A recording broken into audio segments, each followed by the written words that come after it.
Alright, assemble!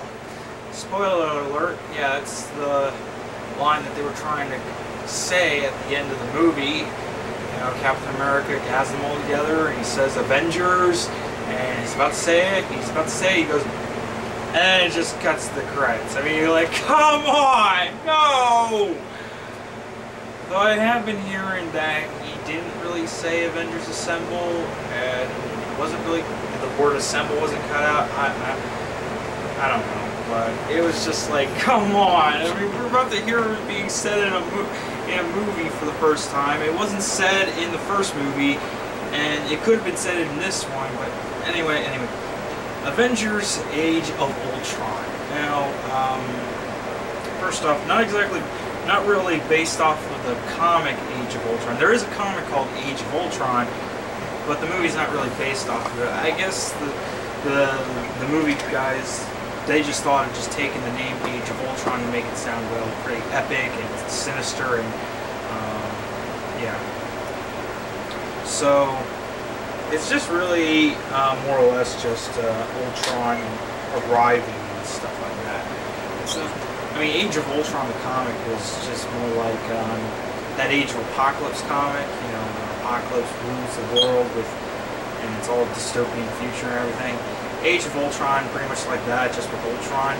So, yeah, anyway. Yeah, Avengers Age of Ultron. I'll say this. It wasn't exactly, I wouldn't exactly call it a grand spectacle. I mean, it's not, I mean, it is an epic movie. But it's not exactly sort of like a grand spectacle like the first Avengers movie. I mean, with the first Avengers movie, you got all of them coming together. It's like, I mean, yeah, it takes time. I mean, the movie takes time to develop the characters, and yes, the characters, they all had their backstories explained in the movies leading up to it. But the Avengers was, I mean, it was just all of them coming together, big scale, epic fights and everything, total destruction. And they're all trying to save the day and save the world, really, from an alien invasion. I mean, but see, in the sense of the first Avengers movie, it was like, well, because it was like it was an alien invasion, it was an outside threat, or really just a glimpse of what could happen, since there's already going to be Avengers Infinity War Part 1 and 2, and those are probably going to involve alien invasion, hitting the Earth and everything, and they have to stop it. This one is like, I guess maybe this is probably, the Avengers 1 was more or less like something on a smaller scale, just a glimpse of what could happen, just a glimpse of that alien power that could eventually invade the Earth in the Infinity War movies. So, but it was big. It was a big movie. Avengers Age of Ultron. Now, when like, I think when Joss Whedon was talking about the movie, he said he wanted to make this movie, well, smaller, more personal, cutting, like, with a scalpel to cause pain. He certainly did that, no doubt about it. Because, see, the Avengers, the first movie, it was about them coming together, figuring out why it was them coming together. Yeah, they'll hash out a few things, but eventually they all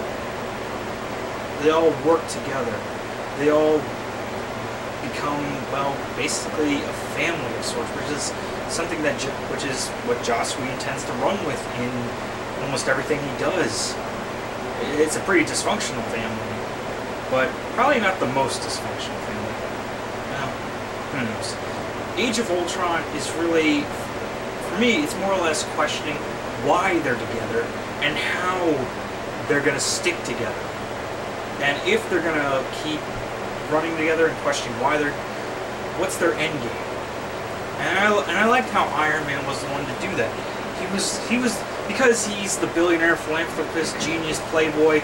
Am I saying that phrase right from the first Avengers movie? Anyway, because he's the one who's thinking about the constant what ifs, because he's rich, because he's a genius, because he pretty much thinks of everything, and funds everything that the Avengers do. He has to think, what's a backup plan? What's the alternative for if the Avengers fail? who's going to pick up the slack. So, and I guess that's where Ultron comes into play. Ultron comes into play because, I mean, I was a little iffy about changing Ultron's creators from Hank Pym to Tony Stark and Bruce Banner in this movie. I mean, because in the comics, well, Ultron's background was a little bit more messed up because, well, the character Hank Pym was pretty messed up. He had, well, he had mental problems, he was on medication, he beat his wife, he went through constant secret identities, Ant-Man, Giant Man, Goliath, Yellow Jacket, you name it. And when he created Ultron, Ultron's path was modeled after Pym's brain patterns, and, well, that partly or mostly or completely explains why Ultron is just plain, well, nuts as a character in the comics and other mediums. But in the movie, I mean, I don't know if they completely model him off of Tony Stark's brain patterns or Bruce Banner's brain patterns. I think it's just that they start creating him as a small program or just some kind of program, and then they use the Infinity Stone to give him an extra boost, but it ends up giving him sentience, and then, well, yeah, he pretty much causes all kinds of mayhem. Yeah, and of course, so, and in that, so with the main villain, we got, well, the other Avengers members here. We got Quicksilver, we got Scarlet Witch, we got the Vision, and of course we got War Machine and Falcon. The last two, not so big players. I mean, War Machine, he's more of a bigger player in this movie than Falcon is in this movie. But yeah, at least we got, yeah, so technically we got 5 new Avengers here. I heard that there were originally supposed to be more, and there was supposed to be possibly Captain Marvel, the Carol Danvers Captain Marvel, and Spider-Man, but Joss Whedon, from what I heard, Joss Whedon wanted to include those, but that didn't happen, so. But regardless, all of them, all those characters, all the Avengers, including, I mean, well, yeah, I mean, even the 5 that are added in, well, with the exception of Falcon and War Machine, all of them, all the Avengers, including the new ones, seem completely fleshed out. And their story arcs are continuing or evolving. Steve Rogers is ever the stalwart soldier, always fighting, but is there ever really going to be peace in his time? Bruce Banner, he's the guy who's, well, he has great power, but he has no exact way of controlling it. I mean, he has a pretty good handle on it sometimes, but he's still afraid to use it. Black Widow, she's the mysterious assassin. Not quite a femme fatale, but she is dangerous. Thor, he's the brash warrior, but he has a heart of gold. Tony Stark, he's the inventor, the genius, but also the cocky guy. And then, of course, you got, and Hawkeye. I love the fact that they flesh him out more in this movie. In the first Avengers movie, it was great that he was in there, but I didn't think it quite did him justice because he was mostly under mind control. So how can you do much with him? Here you see how he's, I wouldn't exactly call him the heart of the Avengers, but he's sort of like the guy that, well, is trying his best to help them out. I mean, he's just a guy with a bow and arrow. So, and he's got a wife and kids. I mean, really, he's more like the everyman of the group. I mean, we don't know for sure what he's really like, aside from the fact that he's a family man. But he's a guy that is just simply doing what he can. He's a normal guy. He's got a particular set of skills, so he's just doing what he can with them. Quicksilver and Scarlet Witch, they do feel at times that they're rushed in, particularly Quicksilver. I'm not just talking about his speed, but I like Scarlet Witch. Out of all the characters in the movie, I like Scarlet Witch the best. She's got this whole goth, Elizabeth Salander / Joan Jett thing going for her. She's all mysterious and broody and dangerous, kind of nuts and quirky, but it's in a good way. She's like the kind of girl you want to ask out on a date, basically. But she does pack a punch, so be sure not to mess with her. She'll use mace, or really, in this case, the mace in this movie being her mind-warping powers. Quicksilver, well, honestly, see, the thing with Quicksilver here in this movie, okay, when you had Quicksilver in Days of Future Past, he was like, I mean, he was just this guy who just had a this guy that had a short attention span. He liked to do things quick. He gets things done quick. And wants to get straight to the point. This Quicksilver, pretty much the same thing, only he's more volatile. He's more angry. I mean, Quicksilver in Days of Future Past, he was always cool. He was the cool guy. But Quicksilver in Age of Ultron, he was like the angry rebel type. Plus, he's got his sister to look after, so anyone who hurts her, yeah, you'll get your ass kicked. Vision, oh man, Vision. I mean, they did kind of rush him in, but they actually managed to balance him well into this movie. You know, he's like the thoughtful machine. He's learning, and as the movie says, he was born yesterday. So he's relatively naive. But he does have good insight, and he's there to help when he's needed, which is pretty much the function of, well, any Avenger. So, yeah, the movie here, I mean, yeah, again, it did, despite the fact it was kind of it was pretty much a pretty epic movie. It did feel like something small, because this is more of a personal thing for the Avengers. See, Ultron, it kind of goes along with how Ultron is in the comics, because see, Ultron, regardless of who created him, Ultron was created really in the wake of hubris. You know, these heroes have been around for a while, they've done stuff, they're big around the world, and why not do more? Why not do more? And of course, Ultron, as a result, Ultron is created. But when he's created, he's not really in the best of moods. He just lashes out at everyone. And he does look at things logically at times, but at other times he can be a child. So I kind of like how the movie sort of balances it, but I wish they'd just done more with it, you know? Just really work him up as sort of like this psychotic robot. You're looking at this psychotic robot in film, and it's only just scratching the. It just feels like, but yet it just feels like it's scratching the surface here. But that doesn't mean James Spader does a bad job portraying him. Oh no! And you know what? I gotta say, there's gotta be some kind of distinguishment between Ultron from the comics or whatever mediums that people are used to, and James Spader as Ultron. Because Ultron, he's like the calculating evil robot, but he also has a temper when it comes to certain things.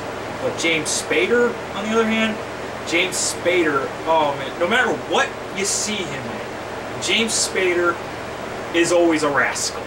I mean, whether he's a good guy or a bad guy, he is a rascal. And that is no different with him as Ultron. I mean, if Scarlet Witch is the kind of girl you want to, that I or anyone else would want to take out on a date, then James Spader as Ultron. Not Ultron, James Spader as Ultron. James Spader as Ultron is the kind of guy you want to go get a beer with. You know, I enjoyed him, you know. He was always so quizzical and witty, but he's like, you know, really sinister and kind of messed up in the head. I mean, yeah, his character in this movie, so and, you know, I like that this movie does more character building. It really does take its time. It's not all big spectacle, kabloom, Michael Bay thing. I mean, Joss Whedon really does take his time with this, and I am so glad that he worked to get that to happen. You know, he really had those character building moments. I mean, the party, you know, the party when they're all bonding together, and then again when they're at the Barton house, and even in the actiony moments, when they're all talking to each other and they're trading quips, especially that running joke where Captain America says, I mean, when Iron Man first, when Iron Man first says, "Ah, shit," and Captain America says, "Language," and then Iron Man says, "Did you just say language?" "I know," and oh wait, no, Iron Man says, are we gonna forget the fact that Captain America just said language?" And Captain America says, "I know," and then Iron Man later on says, "And for gosh sake, watch your language." And Captain America says, "That ain't gonna go away anytime soon." And characters are just running along with this joke, and it is so funny. I cannot get enough of it. Oh, and then you got the weird dream sequence scenes. You know, when Scarlet Witch is like trying to mess with their heads. I thought that was really good too. You know, not just. I mean, she does get into Tony Stark's head, which does lead into him creating Ultron. But then when she messes with the heads of Black Widow, Captain America, Thor, and then Hulk. Well, I mean, they don't show Hulk. You know, that's another. I'll get to that in a bit. But you know, they show Captain America experiencing, you know, his fear or hopes of no more war, and he's finally reunited with Peggy. But then the whole room gets empty, the whole ballroom goes empty, and then Thor, he's back in Asgard, and Heimdall is blind, and Thor's told that he's going to cause the end of the Asgardians, or the end of everything, and Black Widow is flashing back to when she was in the Red Room and being groomed to be the Black Widow. So yeah, it was pretty free. I like the Black Widow flashbacks the most because we already had Thor and Captain America's stories fleshed out in their movies and everything. But Black Widow, I like that we're seeing her character getting more fleshed out, and I'm also going to get to that a bit too. But then when Scarlet Witch gets to the Hulk, you know, it's great to see the Hulk rampaging, and then Iron Man and him fighting, because come on, it's Iron Man and the Hulk fighting each other. Who wouldn't want to see that? I mean, sure, it's coming under really bad circumstances because they're already getting their asses kicked by Ultron, Quicksilver, and Scarlet Witch. They're all being messed with, and but Hulk is taking it the worst because he's transformed into Hulk. He's rampaging throughout the city. It's not really his own choice. He's being manipulated, and Iron Man is doing what he can to stop that. And see, you know what I hate? What happens when the Hulk gets into rampages in the comics and other heroes stop him? See, okay, sometimes the other heroes, sometimes in one case, the heroes fight the Hulk when he's rampaging because they just simply want to fight the Hulk. They're not looking to help him or calm him down, turn him back to normal. They just want to fight him and kick his ass. Or they just really want to. They really have a grudge, or they just really have a grudge against him, and they just want to take care of him no matter what the consequences. But here, you know, I mean, I don't know if this happened I'm sure this happened in other comics too, but Iron Man here is really just trying to calm him down. He's trying to restrain him. He doesn't want to fight him. I mean, yes, he does bring out the Hulkbuster or the Veronica suit, but he's only using that as a desperate measure to try to restrain the Hulk as best he can, but unfortunately it just leads to a big wide-out brawl that destroys a lot. If Michael Bay had his hands on this, he'd be like, "Oh yeah, explode everywhere, yeah!" But no, it's pretty contained, but also pretty chaotic too. But yeah, I'm surprised that when the Hulk was being hypnotized, though, he wasn't experiencing flashbacks or anything either. I mean, no Betty Ross or Thunderbolt, no Betty Ross or General Ross or Abomination Nightmare or something like that. Nothing like that. Seriously? I mean, come on. No, whatever. Okay, and then you know, they're all beat. They want to lie low, and you know, again we get more character building, and you know, Captain Steve Rogers is outrightly questioning Tony why he did all this, and you know, Tony is saying that because we need a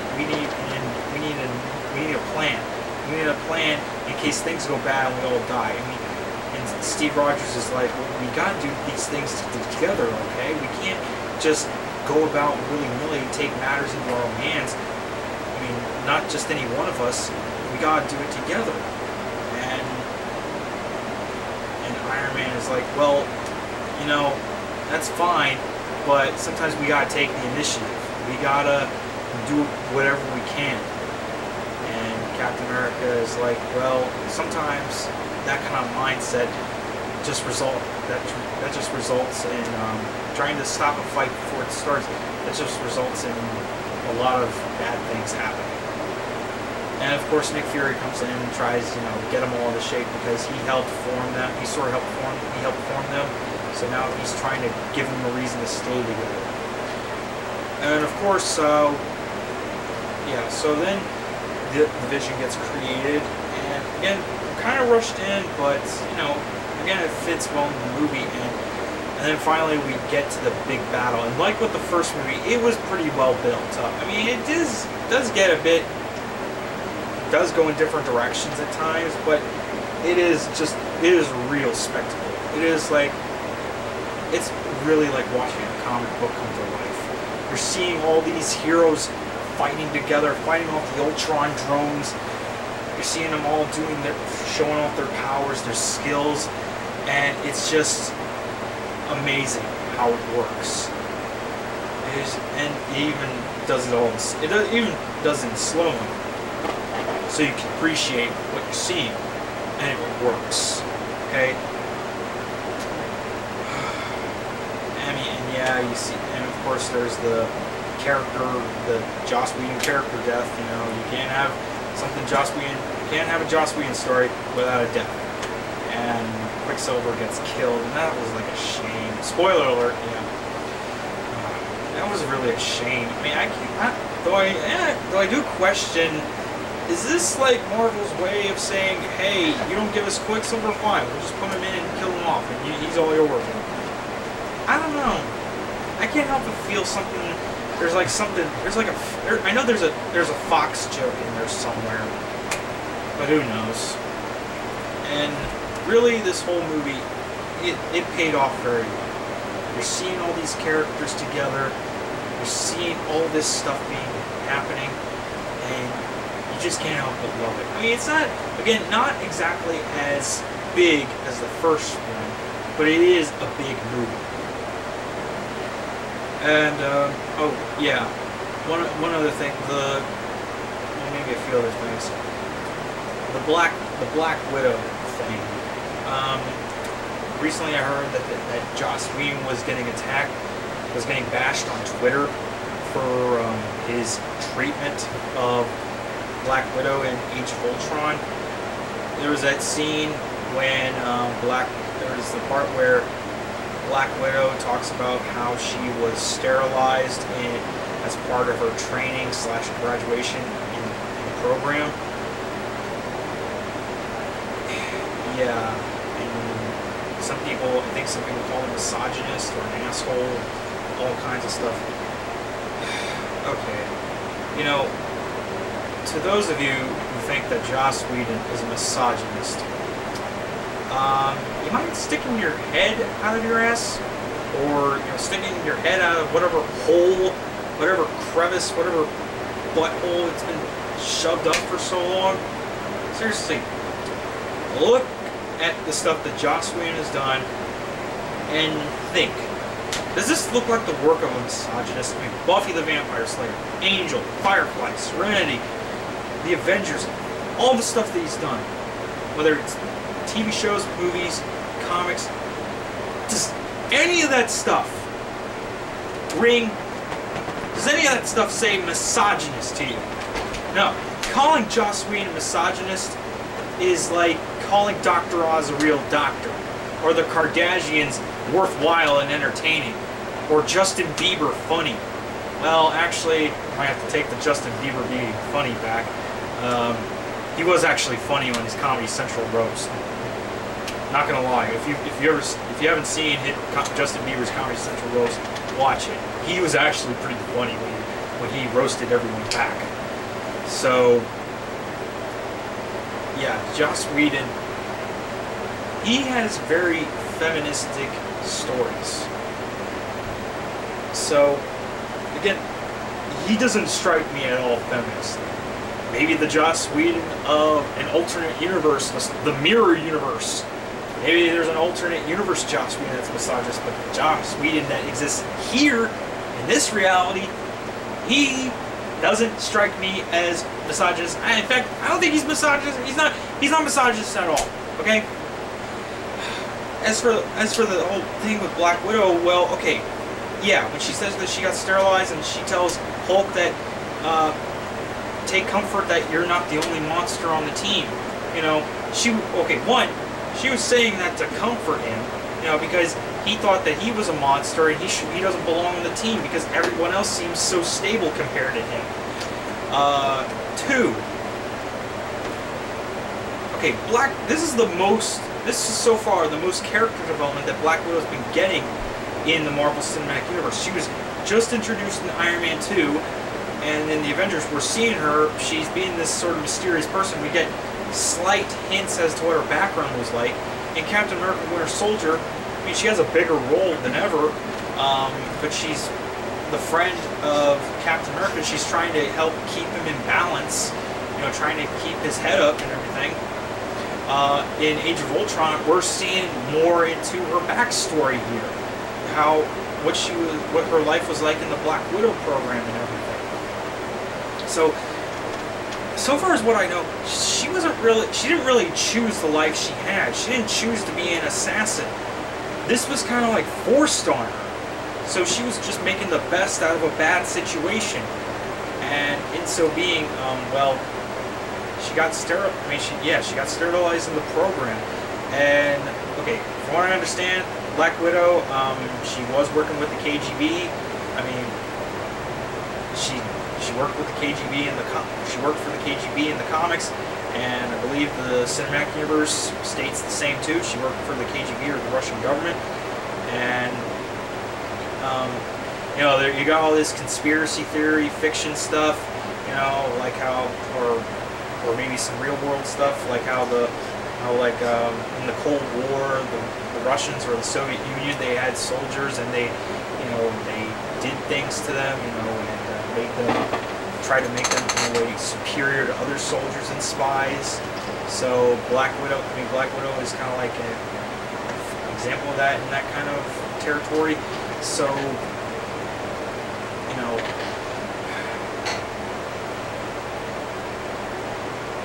yeah, I don't think it's misogynist. Really, it's just really shedding light on this character and how she deals with it. And she deals with it by doing the missions that she does. By being the Black Widow. Though the fact she kind of uses this to relate to the Hulk, I'll admit, it does feel a little forced. I mean, I'm just talking about the whole relationship between Hulk and Black Widow. I mean, it just feels kind of forced to me. I mean, I understand that Hulk needs someone to be close to him and someone to calm him down and everything, but does it have to be I mean, they could have just put it on anybody to calm it down. Captain America could have been the one to calm it down. Hell, he's the one in the first Avengers movie to tell him to smash, and Hulk does proceed to smash, but in this movie he has a special bond with Black Widow. I didn't really get hints of that in the first Avengers movie. So I don't know why it was kind of forced here, and it's not like they went anywhere with it. Hulk just blasts off into another country. You know, he gets into a jet, throws Ultron out, and then he just goes away, and that's it. I don't get it. I mean, I mean, I understand that, yeah, Hulk caused a rampage. He's going to be a wanted fugitive soon. No matter what the Avengers do to protect him, someone's going to go after him and try to kill him or make him leave. So Hulk just takes it upon himself to, well, save the team the trouble of getting hurt because of him.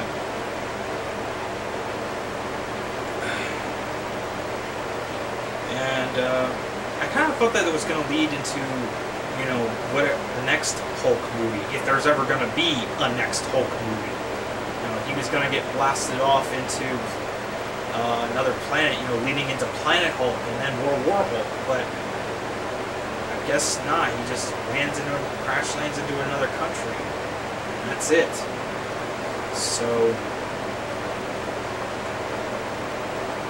yeah, amidst all that and everything, yeah, Avengers Age of Ultron is a really good movie. I mean, oh yeah, the Thor thing that happened in there when Thor abruptly leaves the team for a bit to get insight into his dreams.